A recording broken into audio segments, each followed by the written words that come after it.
Welcome to Backstage with Richard Ridge. We are once again at the legendary Drama Bookshop on West 39th Street.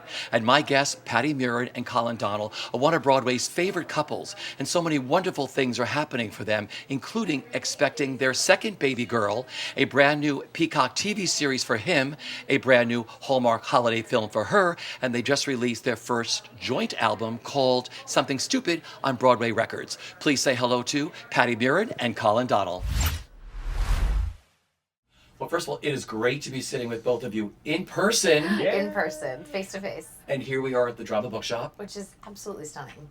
It's so beautiful. Unbelievable. Isn't it great? Yeah. So you two are sitting in the Hamilton chairs. Yes.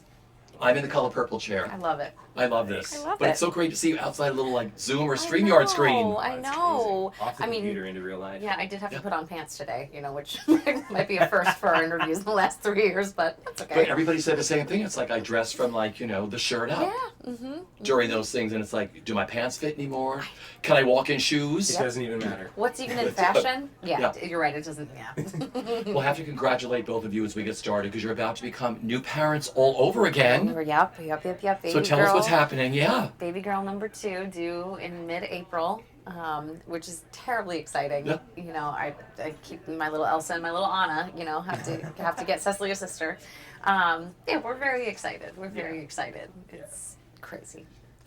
So how did you find out? How did she tell you? Patti was actually in Vancouver at the time, and I was feeding Cecily breakfast, getting her ready to get off to daycare in the morning, and she said to Cecily, "How would you like a little sister?" And I think she took a little sibling. Like a little sister, little sibling, brother. Yeah. sister or brother, and I think she took a screenshot of it, and my face looked something like. I think this was it.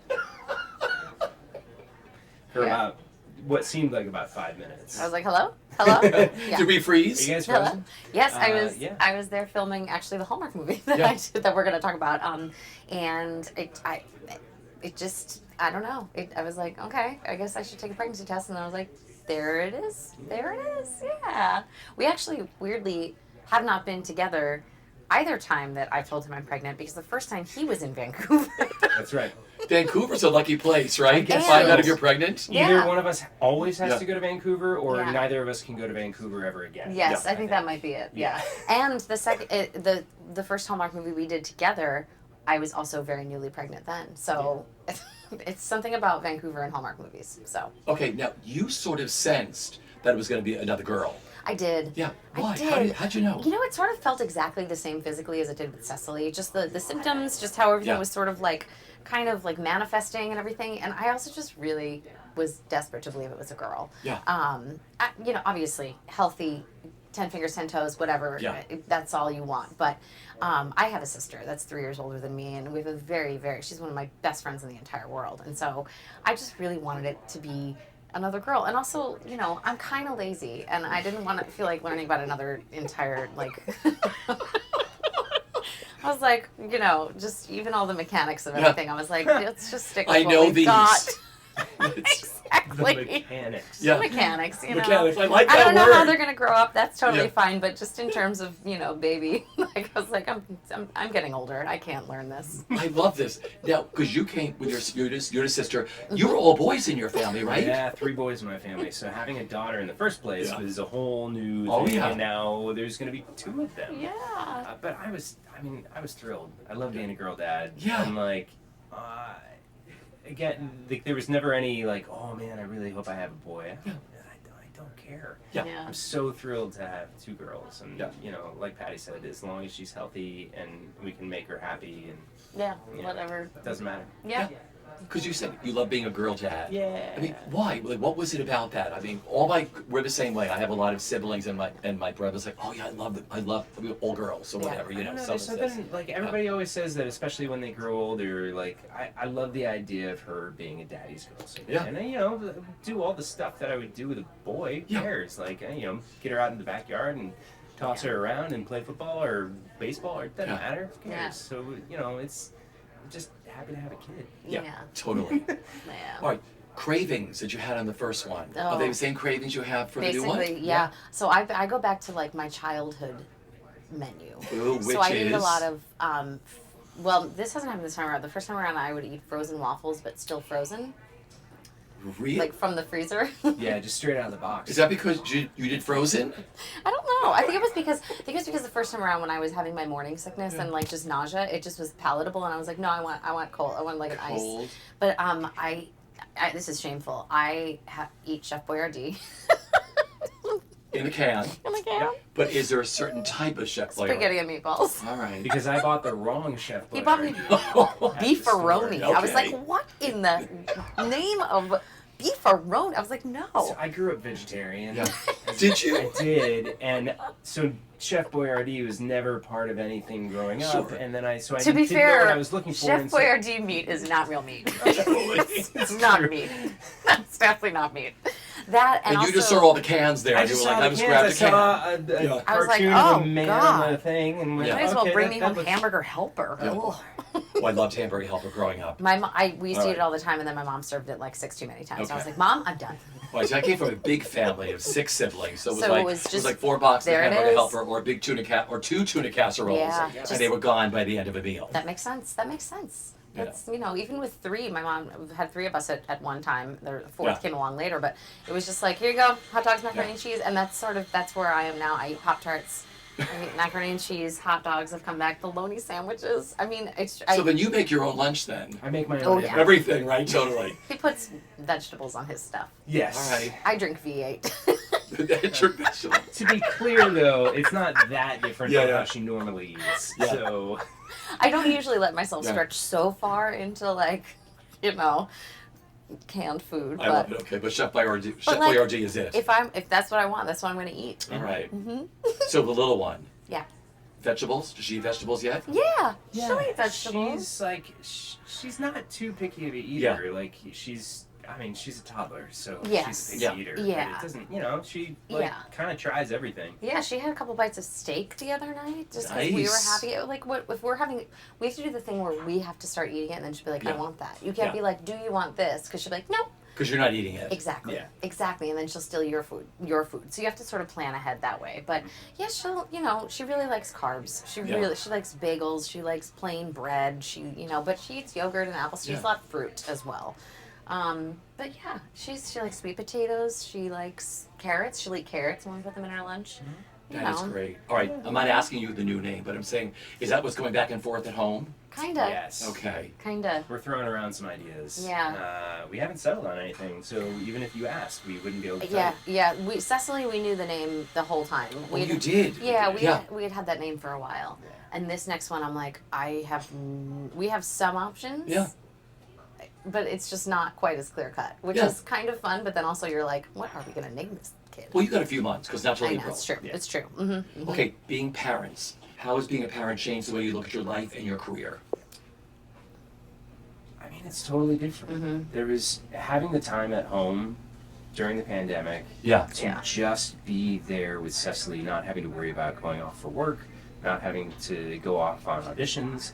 It's a gift that we got out of something obviously horrific that was going on in the world, but it was a real gift to just have that time with her, to be at home. And so when everything started to come back again, I think, for me, I'll let Patti answer for herself, but it makes you look at the work differently. It makes you appreciate all the time that you get to spend at home. And it makes you want to go and do a great job and get home as soon as possible. Yeah. Which is a really wonderful feeling. Like, you want to do great work, but you want to keep it there, and then you get to go home and be a dad. Yeah.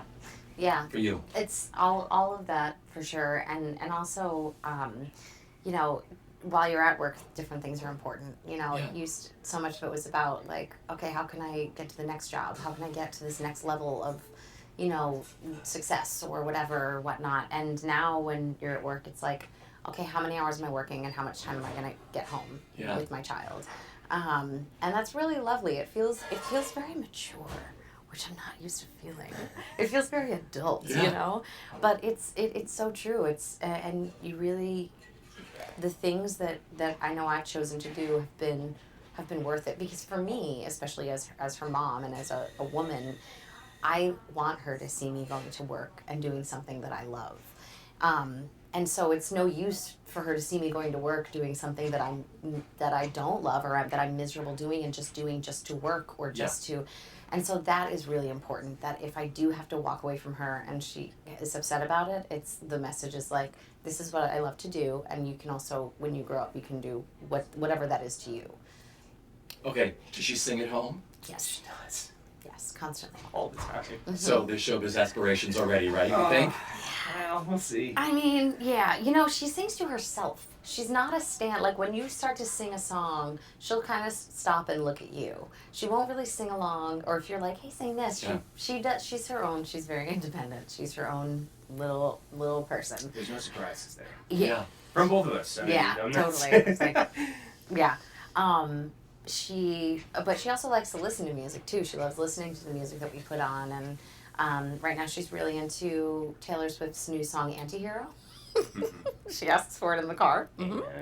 And she is now into. She wants to hear Mama sing, but not live. She doesn't want to hear me sing live. When I start to sing live, she goes, no. But when we're in the car, she says, Mama. And I've put on Frozen for her, but what she really likes is Lysistrata Jones. She's great taste. She Right? does. It's all That's upbeat, great, and yeah. it's like, there's good messages, change the world. She really, and she said, Mama sing. I'm like, that's Mama singing. Yeah, I know, it's pretty great. Does she like to listen to you in the car? Nope. It's all about Mama. Yep. I tried to put on Anything Goes the other day, and about halfway through, I think she was confused that it wasn't Mama's. Yep. And I told her it was Daddy singing, Yeah. and but she was like, no. She's not into So- the classics yet, I guess, but Yeah. we've got time. There's time for education. Well, then when our album comes out, though, we can play the whole thing for her, and it's all just Mom and Yeah. Dad, no one else. So that'll be a good. Well, that's what we're going to talk about next, because there's Yeah. so many wonderful things happening for the two of you. But of course, the new album, Yep. Something Stupid, one of my all-time favorite songs. I Yeah. mean, I think Sinatra and Nancy Sinatra did it. So many wonderful couples have done this number. Let's talk about the new album. It's on Broadway Records. Mm-hmm. It drops on what date? November 18th. Yes. How excited are the two of you? Very. Super excited. Really excited. Yeah, I mean, it's a couple of years in the making. Yeah. When Robbie Roussel reached out to Patti to see if we'd be interested in doing it, it was in the middle of the pandemic. Yeah. And so, it's literally 2 years in the making now. And part of it was sidetracked by we went off to Australia for a bit, and the time that it takes to get an album up and running. But we feel like we got a great mix of songs. It's a really eclectic track list that I think represents the two of our styles really well. And it was a huge credit to Robbie and his team and everybody over at Broadway Records that they went, yeah, sure, go for it. Yeah. And it was a lot of the suggestions came from him. Luke Williams, who did our arrangements, did a wonderful job of sort of tying the whole thing together. And yeah, I'm excited for people to listen to it. It's a really beautiful album. Yeah, there's something for everybody. There's something because there's obviously musical theater, but there's also standards on there, and there's some rock, there's some country, there's some Disney, so it really is kind of all over the map. But the way that they arranged it, the way Luke arranged the physical songs, and the way Robbie arranged the order on the album, it really is coherent and cohesive, and doesn't sound like we just kind of picked random songs and recorded them, which is kind of what we did. They found the themes within the music and within the the lyrics and stuff, and so it's very exciting. Okay, so talk about some of the favorite songs that he does on the album. Okay, this is easy. Yeah. Okay. House of the Rising Sun, Yeah. which is amazing. It was when he was done recording it, he came upstairs and he was like, I don't think that's gonna be very good. And when I heard it, I was like, are you kidding me? It's incredible. It's incredible. And Finishing the Hat, which is the polar opposite of House of the Rising Sun. Yeah. Which is also, it's two sides of Colin that I don't know that people have seen or have been able to see yet, but hopefully this won't be the last time they get to. Those are by far my two favorite of his. Okay, your favorites that she does. My favorite. So I listened when Robbie sent us the track order. I was driving Cecily to daycare and put the record on so we could listen to it. And I cried no less than 3 times throughout the drive there and back. And the first time was listening to her sing Next Right Thing from Frozen 2, which was it's just beautiful, and it's already been released. It's already, that's already released as a single. That was the teaser single that we did. And then Everything Changes from Waitress. I think it's such a beautiful song, and knowing Patti as a mom, like it got me real hard. That's beautiful. Open weeping in the car on the Taconic. It was beautiful. So it was like No that. better place to cry than Definitely not, especially on that part of the Yeah. windy, thin road. It's great to have tears just. Just clouding my eyes. Yeah. Totally. It's like I gotta drive too. Yeah. Oh God. Yeah. I love it. And what are some of the fun duets? Oh, Jackson, Yeah. which is Johnny Cash and June Carter Cash. Oh. That was so fun. It's just like, that's always been up his alley, but it's something I've recently been introduced to for various reasons, and so it was just a really fun one to get to go in and record together. Yeah. Yeah. And then, I mean, something stupid. It's so beautiful. It's such a deceptively simple song, Yeah. but the sentiment is so wonderful.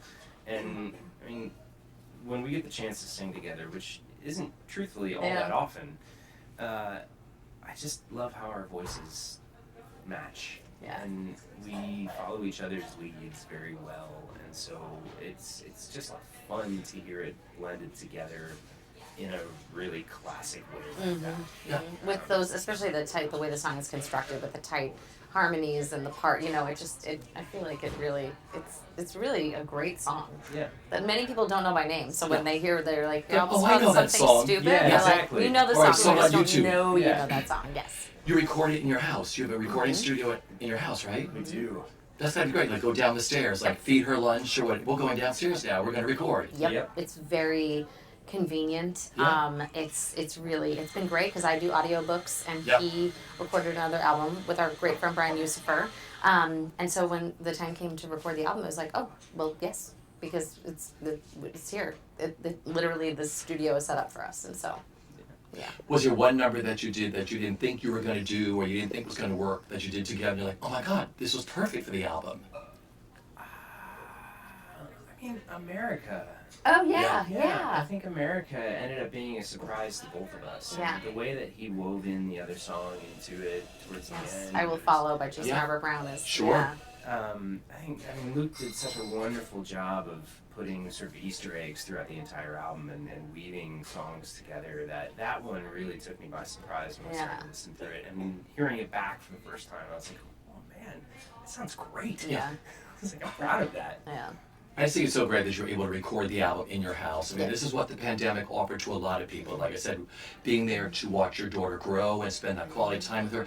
Be creative by recording an album, like, doing audiobooks and everything else. I think it's so great. It's so true. I mean, for everything that it took away, for Yeah. so long, it really forced all of us, I think, to sort of, I call it the pandemic pivot, but to really sort of look and see what else there is besides the thing, whatever it was that you were focused on for your entire life up to thus far, and so it's really, it was again in the middle of something that was so horrible, just ravaging the world and changing everything that we knew. It did offer some really golden nuggets of There's a good. reinvention for everybody, I think, of finding a way. But that's what creative people do. Yeah. When you first grew up, like, oh my God, I'm performing in my garage. Yeah. When you were a kid or whatever, or then it went to a school, then it went to a community theater, then it went to something else, and you found a way to, like, people found their closet and said, I'm going to put a microphone in my closet, and be creative. There's something about, like, I think all of us felt it, especially people in the business felt this need to create. Yeah. And so we found ways to do it in whatever way that meant. And for us, it was writing, it was producing, doing concerts, doing audiobooks, whatever that was. It was feeding that urge to keep doing some form of art, which was really fulfilling. Okay, I love the sound of the barista here. I know. I don't drink coffee anymore, but it's so great here at the Drama Bookshop. It's like, oh my God. That's I know, real right? coffee, I yeah. have too much energy, so if I was on coffee, forget it. I'd run up to your house on Taconic and clean your house for you. Let's talk about some of the other projects. You have a brand new Peacock TV series, Irreverent, which drops when? November 30th. Okay, and that's what you So filmed soon.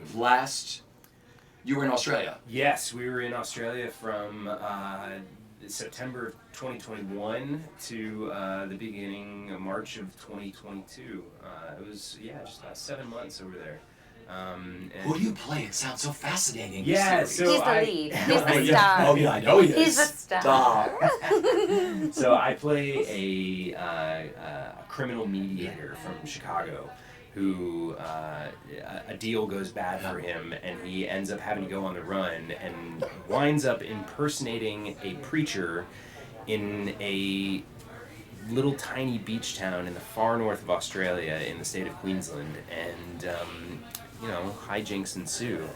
It was crazy. We actually filmed for the first couple of months that we were there. We filmed in a tiny little beach town in the far north of Queensland. And it's stunning, and I was lucky to have both Patti and Cecily there with me for the majority of the time that we were over there. And my dream, I think, as a kid was to be able to travel the world doing this. And I've gotten really lucky in the last few years that things like this have come along, and I don't take it for granted. That's for sure. It's a dynamite cast you work with too, right? It's wonderful. PJ Byrne, who is we recognize him from a million things, and but most of the cast is Australian, and they are brilliant. I can't say enough about them, about the crew.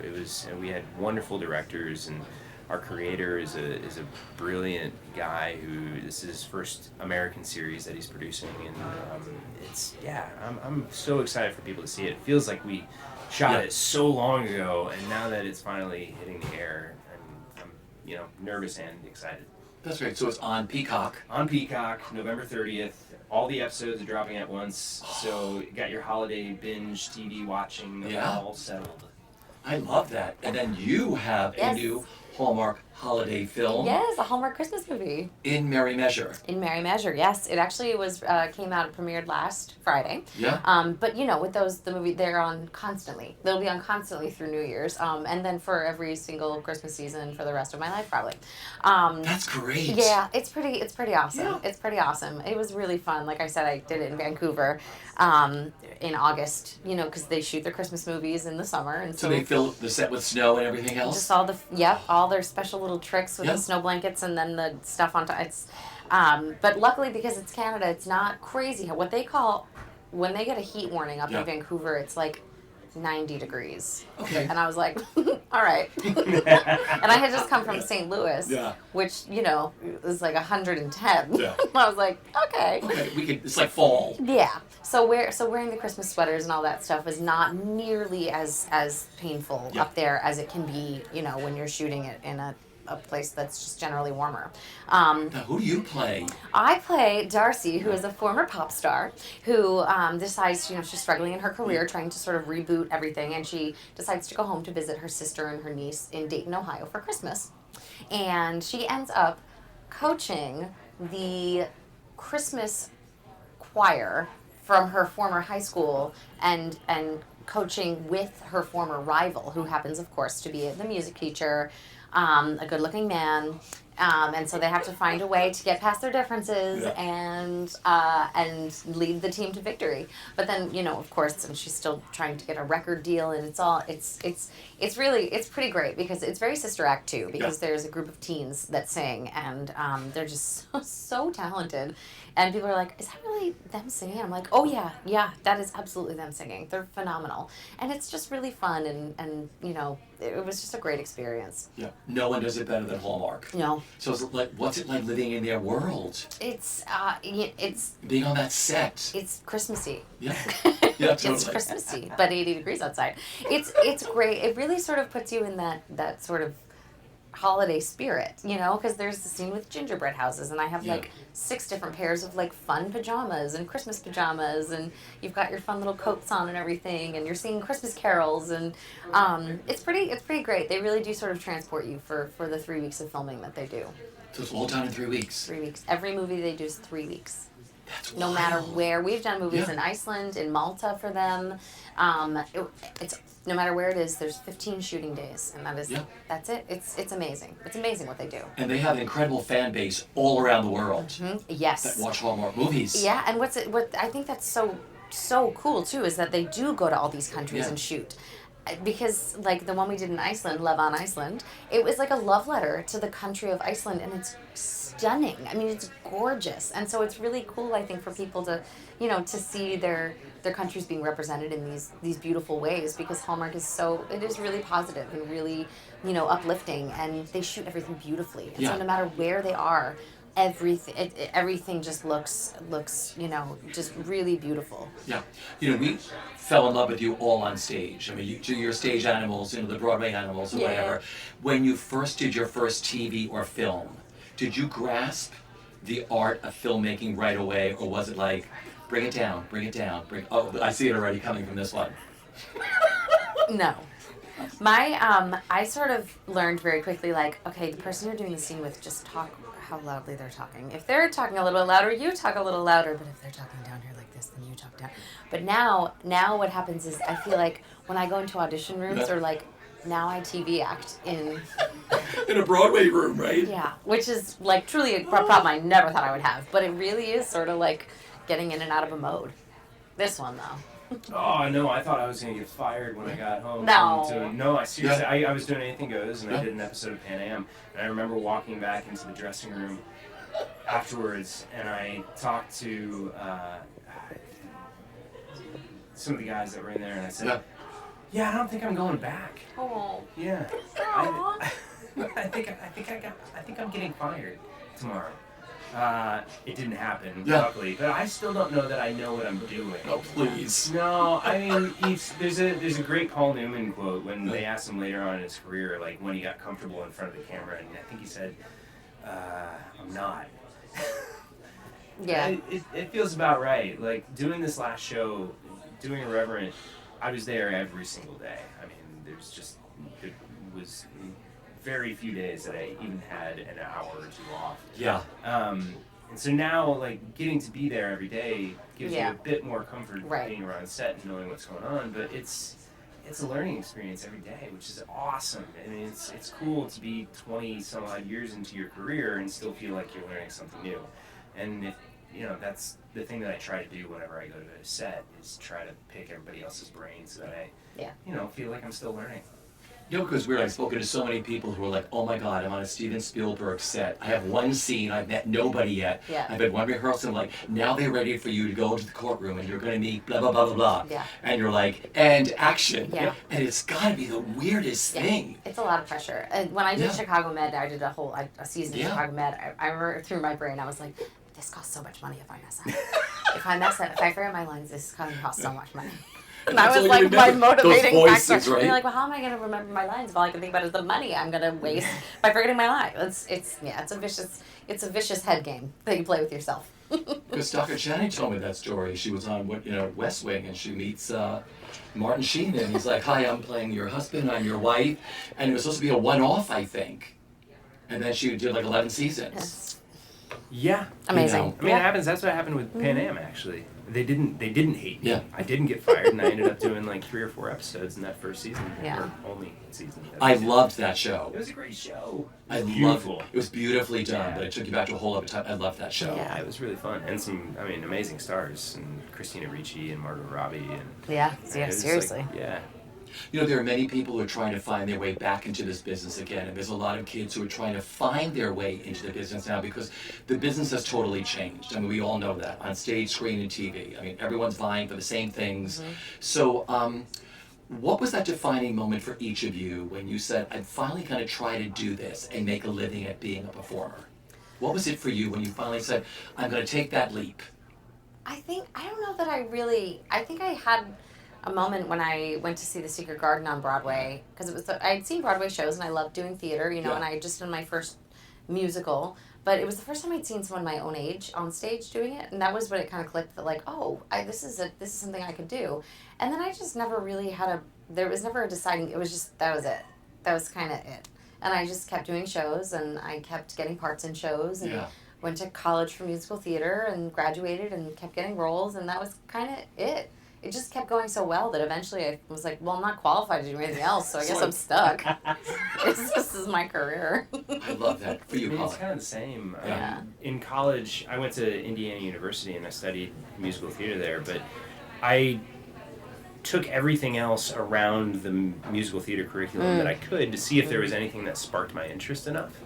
And turns out there wasn't. So I just kind of went with it, and I felt like I was pretty good at it. So I was like, well, I'll just keep going until I figure out something else to do in life. And I'm, Yeah, now we're stuck. 24 years in, or It's like, no, this is what you do. This is it. Yeah, I literally this is what can't we do do. anything else. It's like, I don't think there's anything else I could do. I can't do Yeah. computers. I can't do technology. That's kind of all there is anymore. So. Because you're both terrific dancers. Were you always terrific dancers? I remember watching you at Anything Goes, dancing Kathleen Marshall choreography, and I was like, boy, he's so slick and so smooth. And I was going to ask you. It's only going to BroadwayWorld. It's only going to millions of people around the world. I Right? think we're both situational Yeah. good dancers. Like, I don't think you could teach us a combination right now and we would wow you at all. But I think when given Yeah. the chance to learn and to, like finesse and make it our own, I feel like we dance well. Very well. Yeah, I remember when Kathleen actually Yeah. was staging that on us, and she basically showed us a video of the dance in the park with Fred and Ginger, and I went, oh, that's a great clip. She's like, yeah, that's what we're gonna do. And I said, oh, with who? But it was like, you do what you need to, and you make it your own, and it's I do personally miss that kind of performing. I miss theater in general. Yeah. But it's and when somebody gives you the opportunity to stretch a little bit like that, it's super exciting. So but I would not call myself a dancer. Yeah, no. I never We would. I never got past a dance audition if it came before a singing audition. Never in my career. You made sure that you got the sing audition through first, If right? it was a dance call first, I was like, I'm not going. It's just pointless. Yeah. Because they still have them that way, don't they? Sometimes, yeah. Sometimes. Yeah. It's like, no, I'll just hold, not now, but I mean, No. it's like, I'll just hold off No, for the no, sing thank you. audition. Yeah. And I move well. Exactly. Yeah. Yeah. All right. Singers who move. Well, that's what it used to An be. actor who On Broadway, it used to be there was a singing chorus and Yes. a dancing chorus. Exactly. And I feel like right as we were kind of coming up, that's really when it was starting to meld together. We and have I to was do like, it all. I have to do what? Yeah. Thank you. I love that. What are the holidays going to be like for you this year? Let's talk about that. Because you love the holidays, right? Yes, of Dude. course. Okay, so what's the holidays going to be like in your home? Well, we're going to be home, which is very exciting. Last year we spent in Australia, which is lovely, but a whole Yeah. different experience because it's summertime Yeah. there right now. So, we'll have a big tree.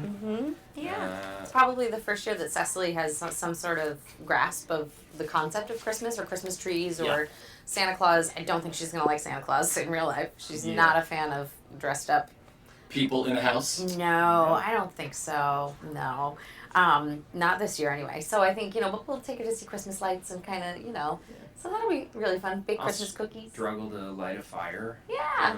Yeah. Watch some Christmas. I just bought her a Make whole sure bunch the of flue is Christmas open, books. right? Yeah, well, first things first. That's what freaks me out when I know. going to people's houses. Like, Richard, would you like to light a fire? I'm like, not really. Yeah. I don't want to like the flue is closed Yeah. and the fire's coming That's- up. Is there an I knob still there? ask Is there- him. okay, yeah, totally. Yeah, I still ask him, and it's not because I doubt him. It's because of my own anxiety of like, is the flue open? It's the flue open, totally. Yeah.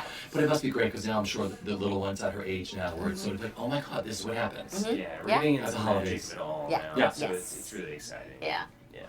Well, I'm thrilled to have caught up with both of you. I want to tell everybody watching once again that Colin's new series, Irreverent, begins running on Peacock on November 30th. Patti's new holiday Hallmark film, In Merry Measure, is already kicked off. Yeah. And their new album, Something Stupid, has just been released on Broadway Records. I just love that she chose that title. And like I Yeah. said, the photos are really great. And they can stream it anywhere, right? Everywhere Yep. you can stream, you can Buy purchase the- physical CD from Broadway Records. Yeah. Yeah, it's everywhere. Target. Someone got it from Target. Yeah. I was We- like, okay. We love the physical CDs. I'm Yeah. going to get mine at Target. Yay! Just so you know, love seeing you both. Have a great too. holiday. Thank And you so everybody, much. we'll see you at Broadway World. Take care, everyone. Yay. So here we are again, like I told everybody, we're at Drama Bookshop, and this is sort of the musical songbook section. They have everything here. And I wanted to ask you if you could choose any musical role that you would like to do in a show, what would you like to do? Patti, let's start with you first. I feel like Once Upon a Mattress. Oh, Winifred, right? Oh yeah, absolutely. Yeah, assuming I'm, can still do that. Oh, I love this, following in the footsteps, of course, of the wonderful Carol Burnett. Uh-huh. Oh yes. Oh yeah. Yeah, it's so fun. It's so fun and it's such a fun show and I feel like we haven't done it in a while, right? Yeah, totally. Yeah. Well, that's a good choice. Now, for you, sir. Oh, Oh my goodness. I want to play Buddy. Oh, This would be great. I love this musical, of course. I mean, it's Chad and it's Matthew. Yeah. Buddy the Elf. Yeah. Why Yeah, not? why not, right? I mean, look, I love getting the chance to be funny and do some real, like, off-the-wall comedy, and what better thing to do it in than a Christmas spectacular Broadway musical Elf? I love it. All year round. Yes! Yep. Let's do it! Maybe you could sing this in the house this year for the little one, right? Well, if we can find somebody who can play the piano, then maybe All right. we can. But there you go. Thanks for joining me again here at the Drama Bookshop. Everybody, we'll see you at the theater. Take care.